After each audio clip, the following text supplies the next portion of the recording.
My name is Amy Solomon, and I have been with the Finley Project for just over a year since the loss of our son Theo, who was stillborn on January 4th of 2019.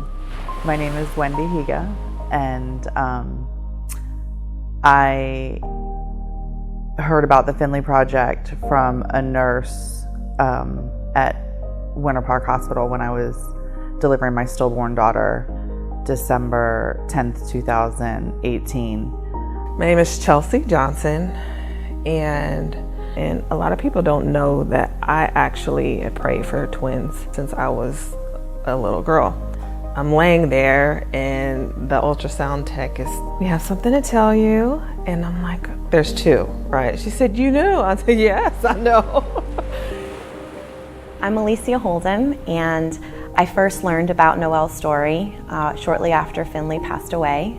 I wanted to volunteer with the Finley Project because when I lost my baby, there was not a support system like this in place when it happened. My name is Alexia Richardson, and I worked at a center that provides care for pregnant moms, and we had a mom who experienced a late-term loss, a third trimester loss. And I was looking online, asking a Facebook group for help, and the Finley Project was one of the first things that was suggested. And within 10 minutes, I had read almost the entire website and sent in my information to volunteer.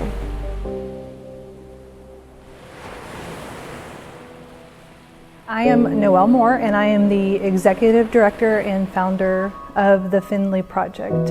In 2013, I was one of those women that experienced the unimaginable, which was the loss of my daughter Finley. Finley died due to an accident in the hospital. The day that she died, I had to walk out of the hospital, and I didn't know where to go. I didn't know who to turn to. A lot of amazing people tried to help me, but they didn't know what it felt like to lose the only thing that I ever wanted, which was a child. And that began my journey of trying to find a place for me, trying to find a place for women that experience a loss like mine, and I couldn't find what I felt would help me.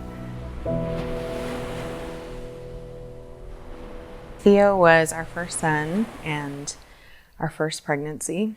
My first pregnancy ever, it was flawless. We had no problems at all. And I always felt that if you made it past the first trimester and didn't have a miscarriage, like everything was going to be great and there was nothing to worry about. When I went to my 37-week appointment, just a regular checkup with my doctor, that's when we found out that there was no heartbeat and we had lost him.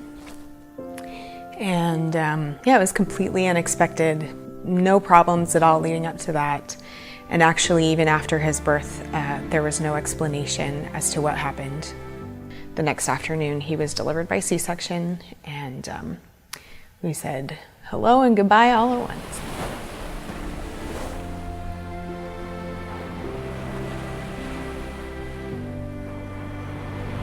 When I found the Finley Project, I was suffering from PTSD and woke up crying every morning in the middle of the night and just didn't know how I was going to put my life back together.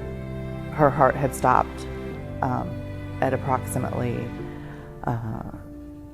24 weeks. To want something for so long and to finally feel like you're gonna get it and to have it ripped away from you.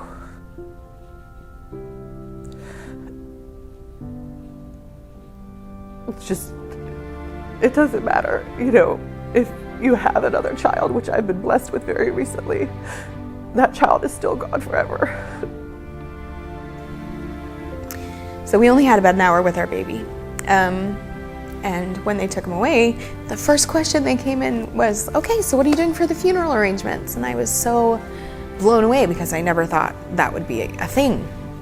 We had to, you know, go and deliver her, and the nurse just, as we were leaving empty-handed, she made sure to point out to me in a grief book and really just kind of highlight, this is an organization, this is someone that I think that can help you. And it didn't happen within days or weeks. It was more like a month out of my loss. I'd reached out to the Finley Project and was just welcome with open arms. Actually, Noelle helped talk me through a memorial service for our little guy. Even though we'd already dealt with cremation and funeral arrangements on our own, she helped me figure out how to remember him. I was prepared for some health issues with my daughter, with her having Down syndrome. I just never anticipated my son Christopher going down for a nap and not waking up. He passed away on April 10th, 2015. It's just not something you could ever plan for.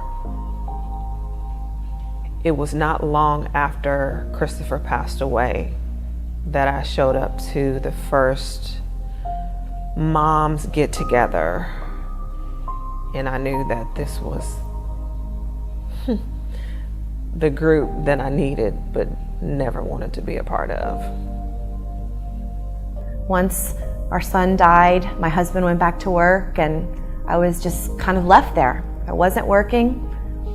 I didn't know anybody in the area, and I could have really benefited from another mom saying, I know what you're feeling. I get it. I've been there. When my son passed, he was stillborn, and so I didn't know anybody who had a loss like mine. And so I didn't know anybody who could say, your milk's gonna come in, and whatever you do with it is fine, but you have to deal with it. And to have somebody to tell me that it's okay to take care of my body after I felt like it failed me.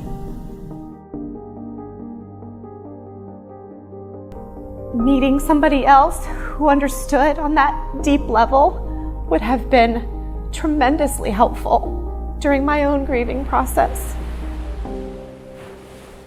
My name is Dr. Anthony Orsini. I am a board-certified neonatologist for over 20 years now. For the last 6 years, I've been at Winnie Palmer Hospital in Orlando. I'm originally from New Jersey. I'm also the president of the Orsini Way. The Orsini Way is an organization that provides training programs in communication for physicians and nurses, and we teach physicians how to have difficult conversations with parents, including breaking bad news and other very difficult conversations. When I moved to Orlando, I found out what Noelle Moore and the Finley Project was all about and instantly contacted her because I knew that our interests were really synergistic. Few people in this world, fortunately, know what it's like to have lost a baby or a child. I always wondered what happens after that mother leaves. And I felt alone to deal with this myriad of emotions. And something like the Finley Project would have been a blessing to experience at that time, just to help me get through those hard days and to connect with someone that understood what I was going through. And that's what I try to remember with the moms that I work with. I was a new wife without friends in the city, and I didn't have a group of people to locally rely on. I never got to sit in a room with other moms, other lost moms, until a Finley Project get-together of support coordinators.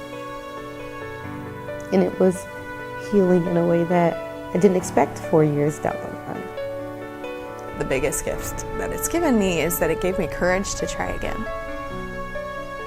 And we did just manage to have another baby. And I survived that pregnancy.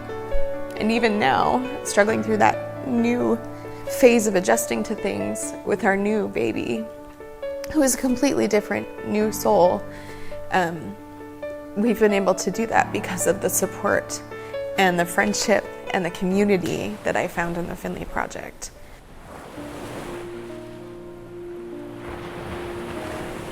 There's some physicians who want to put this barrier up and try not to feel. I don't think that that's doing a service to the families. I want to feel with them, I want to share with them. Now I have somewhere to refer that mother and father to. We developed the nation's only holistic program for moms after infant loss. It's incredible to watch the journeys of these women, to watch them face the greatest tragedy that they can face with such strength and beauty and dignity. I'm grateful for Noelle. I knew very early on that she was going to be my girl. And so it's been almost 5 years now, but I'm finding my place as a lost mom with the Finley Project. And I continue to heal, and I get the deep, beautiful privilege of walking with moms as they begin their healing process too.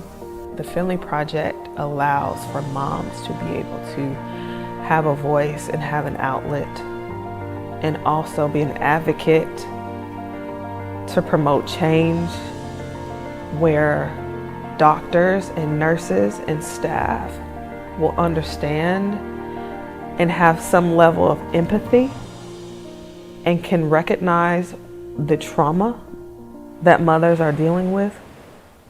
I heard about the Finley Project and Noelle more. We got together and we've been together since then for 6 years, helping each other out. Noelle helps me train physicians on compassionate communication. We have seen, I've personally seen marriages restored. I love watching the friendships develop from the moms in our program, start new businesses, to volunteer, to give back. That moment is the building block for a connection that we share throughout the series of the program and beyond. I've seen complete transformations in women. The Finley Project is extremely important to me. It was a lifeline when I needed it, and I will continue to need it for the rest of my life. I've found my place, and it helped me to find my strength again and understand how to move forward as a lost parent. And I'm grateful. I have literally seen mothers' lives being saved by the Finley Project, and they need somebody who understands what they're going through, and the people at the Finley Project do understand that and what they need. Many of you in this room tonight have given to support moms that are now able to do those things. In order for us to continue helping moms like the moms you've seen tonight, we need your help, we need your support. We are only at the tip of the iceberg in helping families, and so without the generosity of each of you, we will not be able to continue moving forward and helping moms find their place and to find their hope. We don't have to be alone. I can pick up my phone at any point and call someone who gets it. Grief never goes away. And in starting the Finley Project, I feel as though I can honor Finley. I can help other mothers learn how to honor their children. And I think that means an awful lot to the family members, and I urge people to support them.